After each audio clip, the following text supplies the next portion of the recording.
식에 이은 큰 은혜를 주실 것을 기대합니다. 오늘 본문에서 우리는 라반과 야곱 사이에서 두 사람 사이에서 일어나는 정산의 과정을 한번 살펴보게 됩니다. 지난주의 말씀 기억하시는지 모르겠습니다. 라반의 계략에 의해서 야곱은 원하지 않았던 5명이 한 가족이 되는 그 놀라운 결혼식의 과정을, 속임을 당하는 그 과정을 보았습니다. 그리고 지금 이 시점은 그때로부터 약 20년이 지난 후입니다. 우리에게는 한 주가 지났지만 지금 야곱에게는 20년의 시간이 지난 겁니다. 모든 아픔은 이제 시간이 해결해 준다라는 말이 있습니다. 야곱에게도 그랬던 것 같습니다.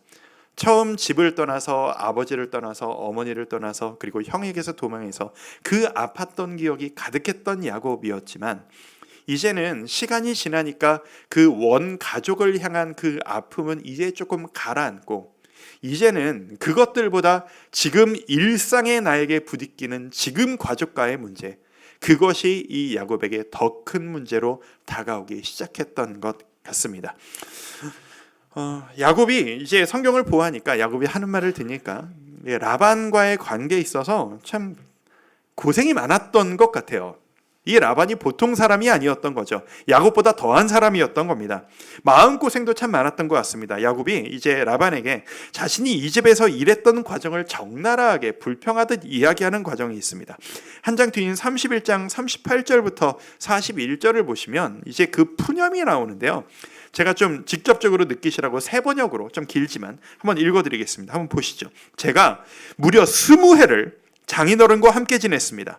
그동안 장인어른의 양떼와 염소떼가 한 번도 낙태한 일이 없고, 제가 장인어른의 가축대에서 순양 한 마리도 잡아다가 먹은 일이 없습니다. 들짐승에게 찢긴 놈은 제가 장인어른께 가져가지 않고 제 것으로 그것을 보충하여 드렸습니다. 낮에 도적을 맞든지 밤에 도적을 맞든지 하면 장인어른께서는 저더러 그것을 물어내려고 하셨습니다. 낮에는 더위에 시달리고 밤에는 추위에 떨면서 눈 붙일 겨를도 없이 지낸 것, 이것이 바로 저의 형편이었습니다. 저는 장인어른의 집에서 20해를 한결같이 이렇게 살았습니다. 두 따님을 저의 처로 삼으라고 10년 하고도 4년을 장인어른의 일을 해드렸고, 지난 6해 동안은 장인어른의 양떼를 돌봤습니다. 그러나 장인어른께서는 저에게 주셔야 할 품삯을 10번이나 바꿔 치셨습니다. 원망의 느낌이 막 들지 않으십니까? 어떻게 이러실 수가 있습니까? 사위에게, 조카에게 말이죠. 호의로 일하고 가족을 위하는 것도 하루 이틀이지, 이렇게 이용만 당하고 있자면 아무리 장인어른이라고 해도 마음이 상하는 것은 당연한 일이었을 겁니다. 근데 이게 야곱만의 마음은 아니었던 것 같아요. 딸, 야곱의 아내 레아와 라헬도 자기 아버지를 향한 마음이 그리 곱지 않았던 것 같아요. 이 나중에 레아와 라헬이 남편 야곱에게 푸념하듯이 하는 얘기를 한번 보십시오. 31장 14, 15절입니다. 쉬운 성경으로 읽어드립니다. 라헬과 레아가 야곱에게 대답했습니다. 아직도 우리 아버지의 집에서 우리가 물려받을 수 있는 몫이나 유산이 있을까요? 아버지는 우리를 당신에게 팔고 또 우리 몫을 다 차지하셨으니 이제 우리를 잠시 묵고 있는 나그네처럼 여기시는 것이 아니겠어요? 아내가 친정 아버지에 대해서 하는 이야기입니다. 이게 딸이 아버지를 일컬어서 쉽게 할 수 있는 이야기는 아니지 않습니까? 딸이 아버지를 일컬어서 아버지가 우리를 당신에게 팔아넘겼다 라고 하는 표현. 지난주에 함께 봤었던 그 결혼식 가정만 봐도 우리는 팔아넘겨졌다, 우리는 이용당했다 라고 하는 이 상처가 이미 이 딸들에게 있었던 것이죠. 이 야곱이 마음을 정했습니다. 부부간의 마음이 합쳐졌어요. 이제 여기를 떠날 때가 됐다. 더 이상은 못 있겠다. 그리고 라반을 찾아갑니다. 저 이제 고향으로 돌아가렵니다. 이제 우리를 보내주십시오. 이 말을 듣자 라반은 당연히 보내기를 싫어합니다. 붙잡고 싶어합니다. 왜냐? 선대해서 가족이기 때문에 딸과 함께 하고 싶어서? 아니요, 그런 마음이 아닙니다.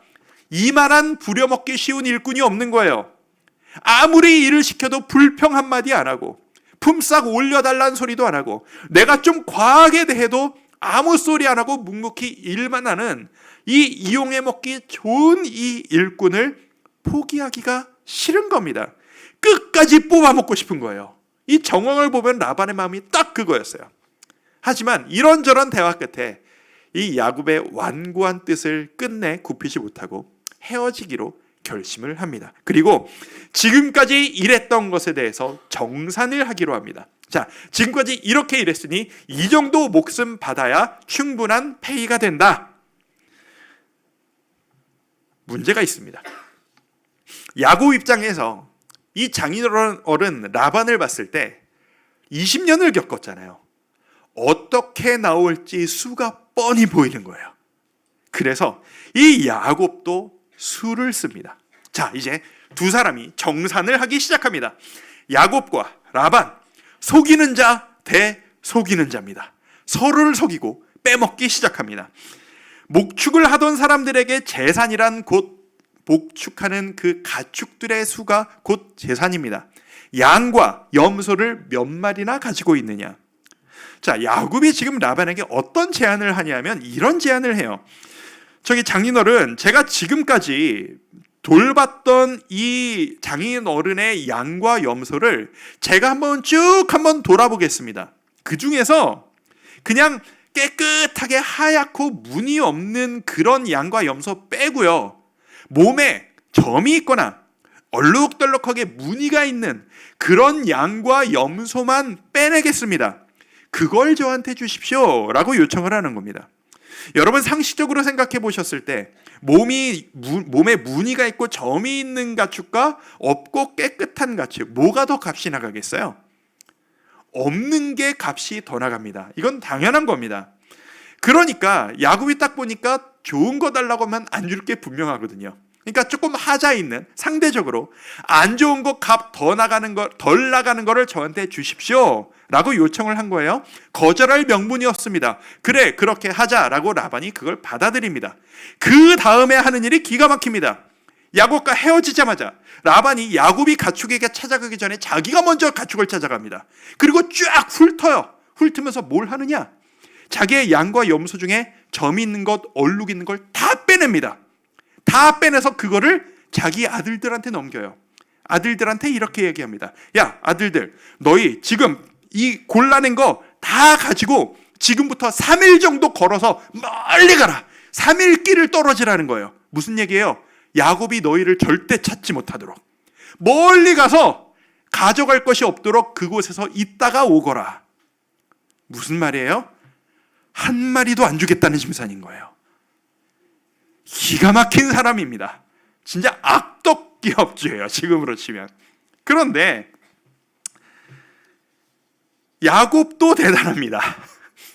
여기에 대응하는 야곱의 모습. 20년을 겪었어요. 그리고 20년을 장인어른의 양과 염소를 키웠단 말입니다.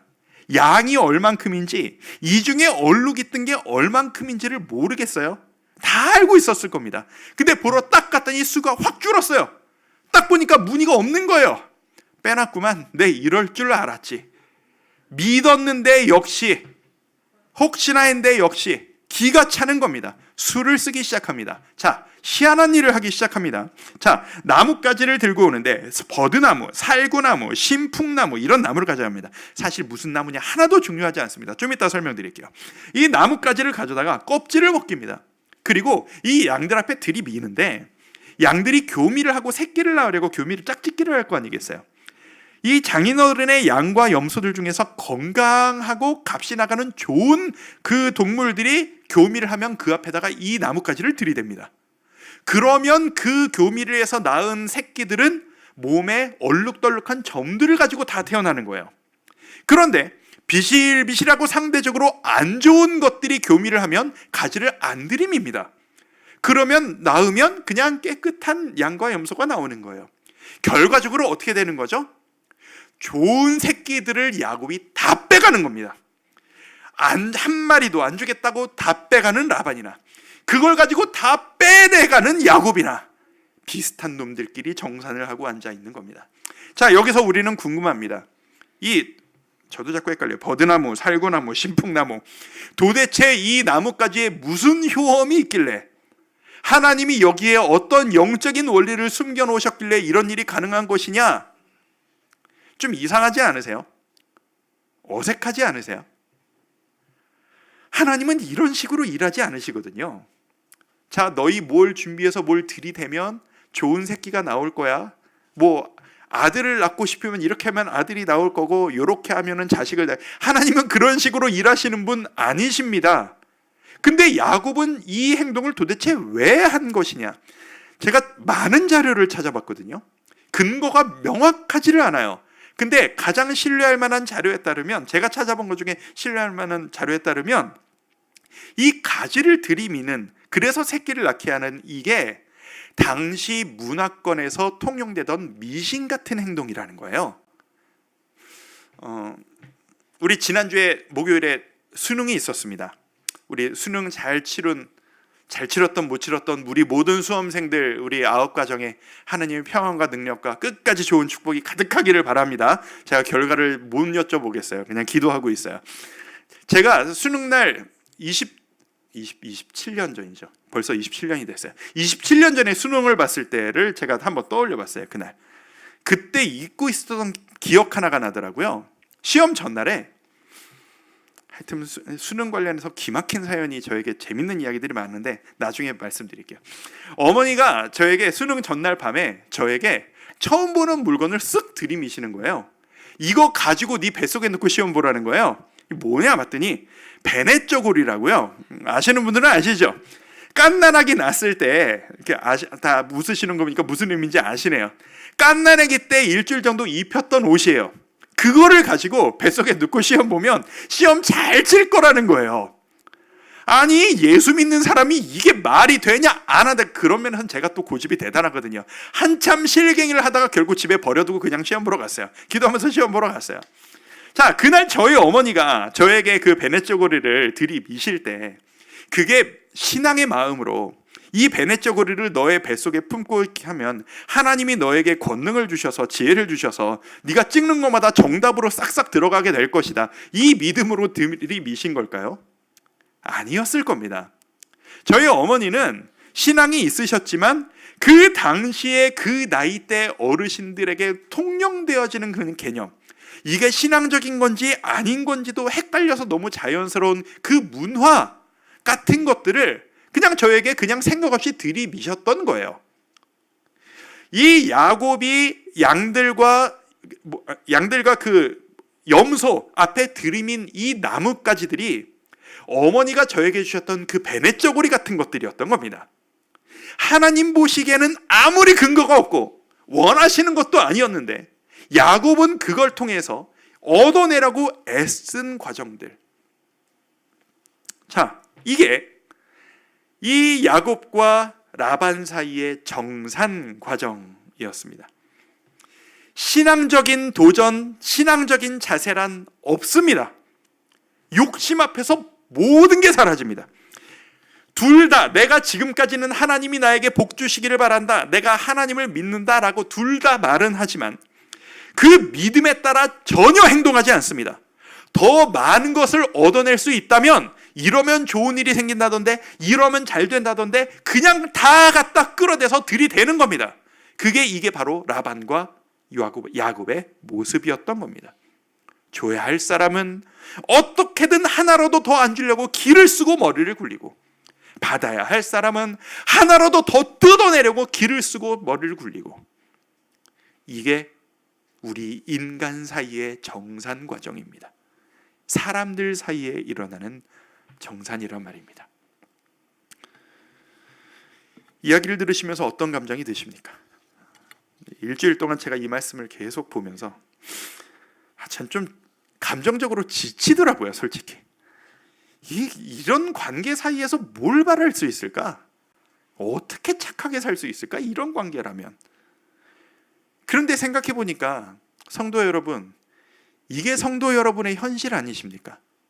세상에서 일하실 때, 직장에서 일하시고 어떤 대가를 받으실 때, 우리 청년들 세상에서 도전할 때, 그 모든 과정에서 경험하시는 게 바로 이런 과정 아니겠습니까?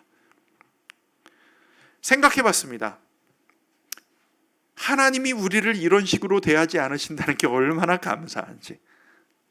우리끼리는 이렇게 안 주려고 하고 뺏어내려고 하고 아웅다웅하면서 감정 소모를 이렇게 많이 하지만 하나님은 우리를 이렇게 대하지 않으시거든요.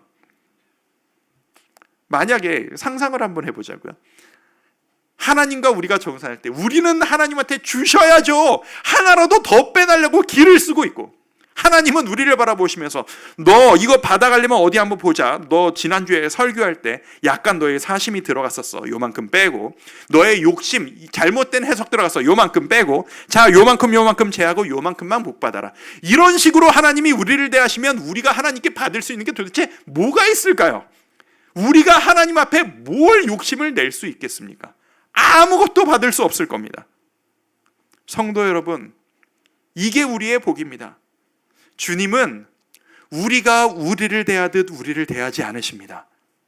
주님은 우리와 다르게 우리를 대하십니다. 우리는 끊임없이 하나님께 좀 더 달라고요, 좀 더 내놓으시라고요, 무슨 자격이 있는 것처럼 따지지만 그 앞에서 깐깐하게 정산하지 않으시고 가감하지 않으시고 조금이라도 더 주려 하시는 분, 그분이 바로 우리의 하나님이시라는 얘기입니다. 생각해 보니까 저에게도 유일하게 계산하지 않고 내놓는 대상이 있더라고요. 여러분들에게도 있으실 겁니다. 여러분들에도 세상에서 다른 존재와는 달리 계산하지 않고 무조건 주고 싶어하는 깎지 않는 존재들이 여러분에게 있으실 겁니다. 그게 누굽니까? 여러분의 자녀들이십니다. 부모들은요, 자녀들을 그렇게 대하지 않습니다. 이 자식 놈들은요, 제 아들이 청소년기라서 하는 얘기입니다. 이 아들, 딸 놈들은요, 지들한테 무슨 권리가 있는 양 내놓으라고 투덜거립니다.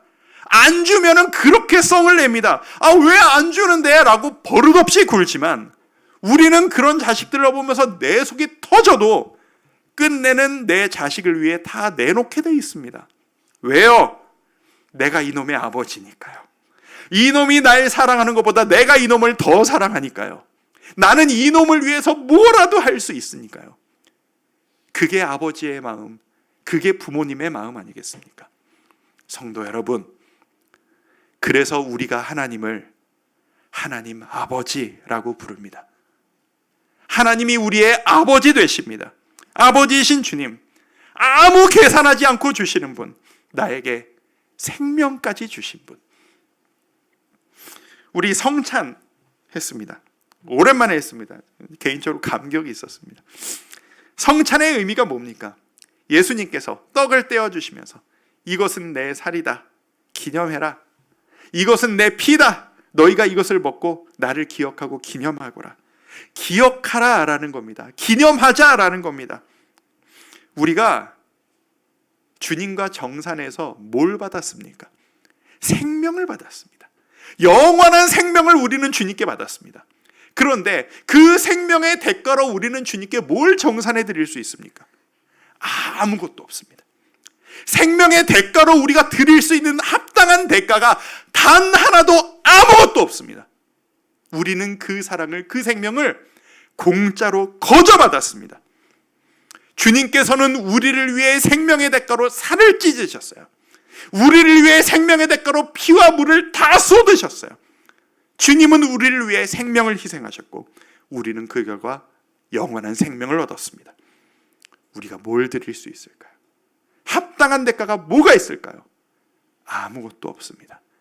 오직 우리가 그 감사의 마음으로 드릴 수 있는 건 주님, 감사합니다 라고 하는 감사의 표현, 그것 하나뿐입니다. 우리가 정산해서 주님께 드릴 수 있는 것은 오직 감사뿐입니다.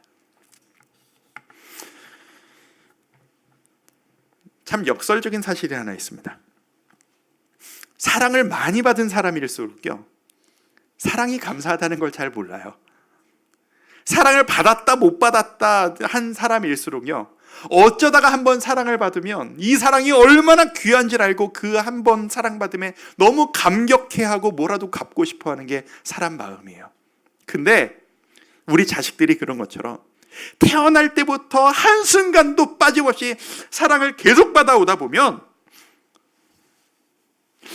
그 내가 받고 있는 이 사랑이 얼마나 감사하고 큰 건지를 몰라요. 우리가 그렇습니다.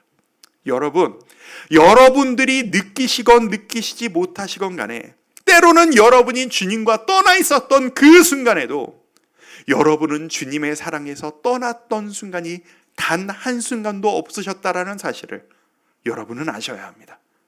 우리가 주님의 사랑을 왜 그렇게 감격하지 못하고 당연하게 받아들이는지 아세요? 그것을 떠나 있어 본 적이 단 한순간도 없었기 때문입니다. 우리는 그래서 의지적으로 이것을 표현해야 합니다. 이것을 우리 훈련해야 합니다. 연습해야 합니다. 내 마음이 진심으로 동하지 않더라도 이것을 노력해서 실천해야 한다라고 저는 믿습니다. 추수감사주일입니다. 오늘이 바로 그것을 기념하는 날입니다. 지난 2022년 1년 동안 여러분에게는 어떤 일들이 있으셨습니까? 너무 많은 변화, 너무 많은 도전, 너무 많은 기쁨, 때로는 슬프고 고통스러운 일이 있었을지라도 그 고통을 통해서도 주님께서 여러분에게 감사할 거리를 주셨으리라고 저는 믿습니다. 오늘 이 추수감사주의를 통하여서 우리 주님 앞에 세 가지로 감사를 한번 하나님 앞에 올려드렸으면 좋겠다라는 마음이 듭니다. 자, 세 가지입니다. 감사를 이렇게 표현합시다. 첫 번째, 기억하자라는 겁니다.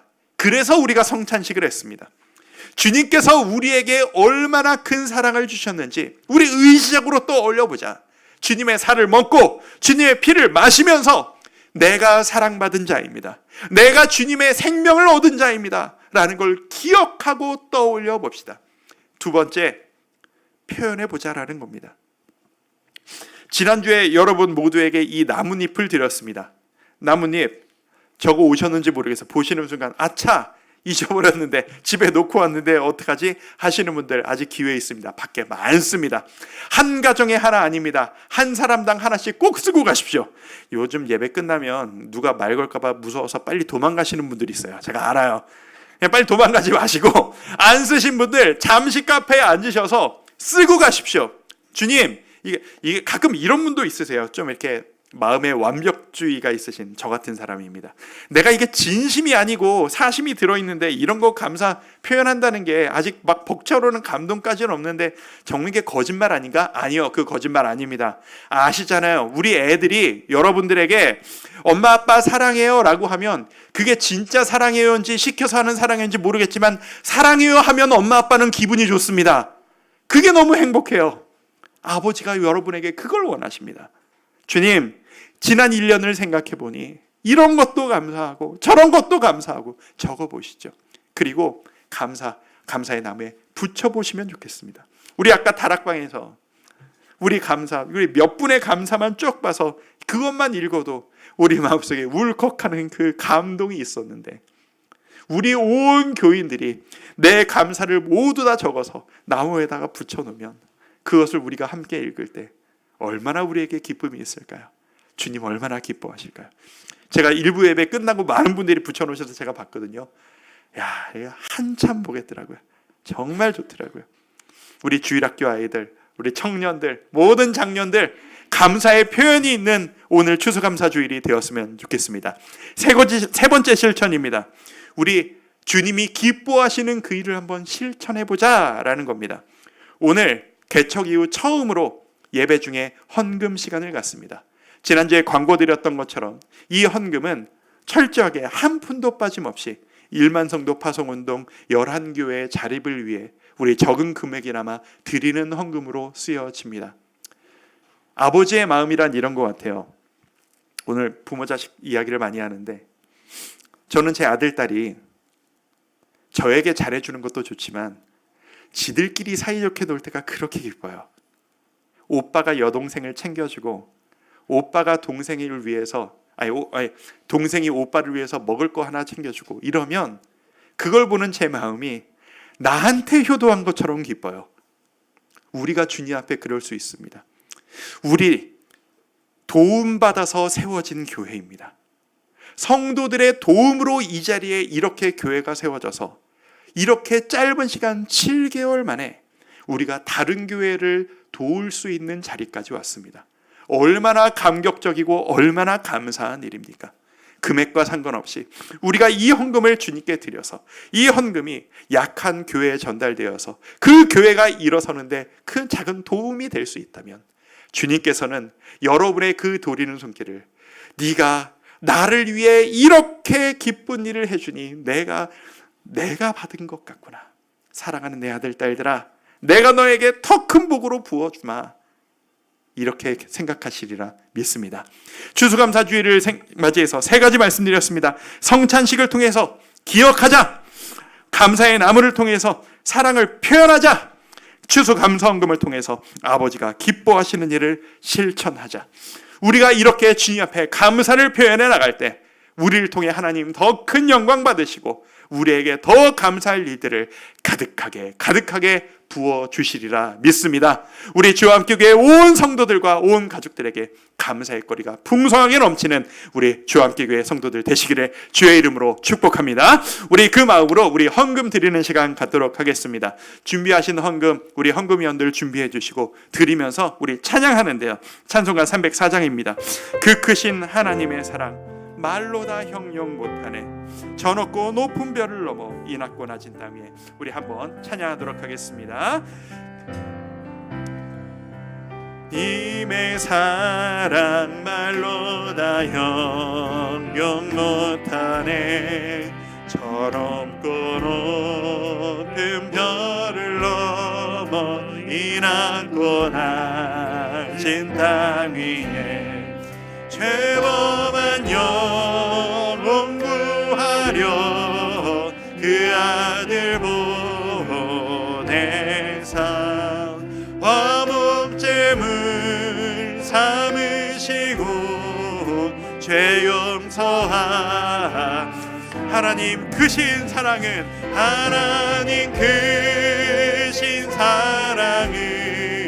식량다 못하네.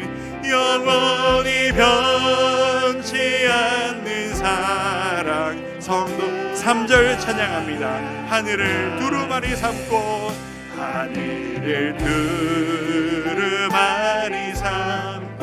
바다를 멍을 삼아도 한없는 하나님의 사랑 다 기록할 하나님의 크신 사랑 하나님의 크신 사랑 그 어찌 닿았을까. 저 하늘로 비싸도 채우지. 하나님 크신 사랑은 하나님 크신 사랑은 식량다 못하네. 영원히 변치 않는 사랑. 성도 한 번 더 찬양합니다. 하나님 크신 사랑은 하나님 크신 사랑은 식량다 못하네. 영원히 변치 않는 사랑. 성도여 찬양하세. 함께 기도하겠습니다. 아버지 하나님, 이게 얼마나 감사한 일입니까? 2022년 1년 동안 우리에게 많은 일들이 있었습니다. 우리 성도님들의 삶에 많은 도전들이 있었고 우리에게 이 교회를 허락해 주셨습니다. 이 장소를 열어주셨고 이렇게 좋은 성도님들을 보여내 주시며 우리가 교회를 이루어 이렇게 예배를 드리고 은혜를 회복하고 예배를 회복하고 주님 앞에 나아갈 수 있음이 이게 웬 은혜이고 이게 웬 감사입니까? 아버지 하나님, 우리가 지금 누리고 있는 모든 것들이 우리가 합당한 것을 정상할 수 없지만 주님께서 아버지께서 주신 은혜임을 믿고 감사와 영광과 찬송을 올려드립니다. 여전히 우리에게 힘든 일들이 남아있음에도 불구하고 우리가 감사함으로 주님께 모든 것들을 올려드릴 때 주여 우리에게 더 큰 것으로 채워주시리라 믿습니다. 우리 성도님들, 우리 주님을 사랑하는 마음으로 주의 공동체, 주의 형제 교회를 돕고자 하는 마음으로 작은 헌물 드렸습니다. 금액의 크고 작은과 상관없이 이 마음을 주께서 기쁘게 받아 주옵소서. 우리가 우리의 자녀들이 사이좋게 서로를 도울 때 내 마음에 기쁜 것처럼 우리의 이 헌금을 주님께서 기쁘게 받으시고 더 큰 복으로 채워주시기를 소망합니다. 우리 모든 성도님들의 마음에 기쁨으로 채워주시옵소서. 예수 그리스도의 이름으로 축복하며 기도하옵나이다. 아멘. 우리 다 같이 자리에서 일어나셔서 우리 아까 했던 찬양입니다. 은혜. 내가 누려왔던 모든 것들이, 내가 지나왔던 모든 시간이 당연한 것 아니라 은혜였어. 주님 앞에 이 찬양 드리며 예배를 마무리합니다. 내가 누려왔던 모든 것들이, 내가 누려왔던 모든 것들이, 내가 지나왔던 모든 시간이, 내가 지나왔던 모든 시간이, 내가 걸어왔던 모든 순간이 걸어왔던 모든 순간이 당연한 것 아니라 은혜였어. 당연한 것 아니라